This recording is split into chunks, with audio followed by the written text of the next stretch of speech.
Մահ Դավաճանին։ Վարդան Մամիկոնյանի խոսքերով է ոգևորում Մուշերկու թաղամասի բնակիչներին Վարդան Ղուկասյանը։ Դա Վարդան Մամիկոնյանն է, ես մերնիմ իրա գերեզմանին։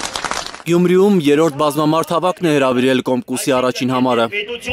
Երկրաշարժի հետևանքով անօթևան դարձած, հետո բնակարաններ ստացած գյումրեցիներ են ապրում այս թաղամասում։ Ղուկասյանը ասում է 5 մատի պես գիտի քաղաքի բոլոր սոցիալական խնդիրները, խոստանում է դրանք լուծել ընտրվելուց հետո։ Այստեղ են հատվածում ես հիմքերը գտել էի տվել, շինարարները կար, գումարները կար, որ պետք է 500 բնակարան ինձանից հետո կառուցեին։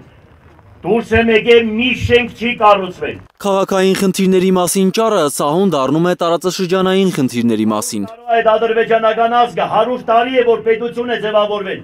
Ես զարմանում եմ այսպես ղեկավարների վրա, որ նրանք ասում են թե մեր բավական հողերը մենք հետ վերցրեցինք։ Սրանք գլուխները տախ, այնպես են ամաչում։ Գետինն են մտնում, յանի իրոք մենք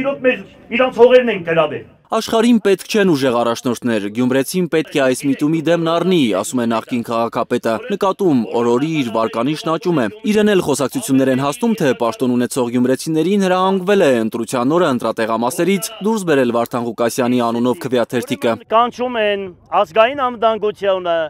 եւ մնացած կառույցները, ասնավնոմ ազգային անվտանգությունը կանչում է մարդկանց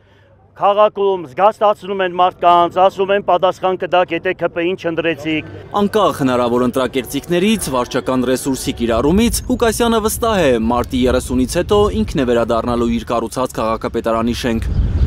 ԿՊ-ն այստեղ չի վերցնելու, բարձրաձայն ասում եմ, իրանք այստեղ պարտվել են, հիմիկվանից գիտենան։ Ուրեմն հիմիկվանից ասում եմ, եթե հանգարց իրենք ուրիշ բան չանեն, ասեն գիտեք ինչ, այնպեսի սարսափելի բաներ եթե չանեն, միանշանակ իրանք պարտված են։ Քաղաքի ղեկավարումը ստանձնելուց հետո տասնյակ ծրագրեր ունի Ղուկասյանը, խոստանում է բոլորը կատարել, եթե ժողովրդավարության բաստիոնի իրավապահները ձեռքերը չբռնեն։ Այդ ձերբակալներն ինչ որ դες վախենում եք։ Ես ասել եմ մի անգամ Պողոս Առաքյալն է ձերբակալվել, Հովանես Թումանյանը, Ավետիք Իսահակյանը, այդ ինչ եք դες վախենում ձերբակալվելուց։ Մնացած բոլոր ութուժերին է իր մրցակիցը համարում Ղուկասյանը, վստահեցնում իր թիկունքին ժողովուրդն է, առաջնաստված։ Էդգար Ղուշչյան, Ալբերտ Սերոպյան և Աշոտ Մնոյան, Հայլուր։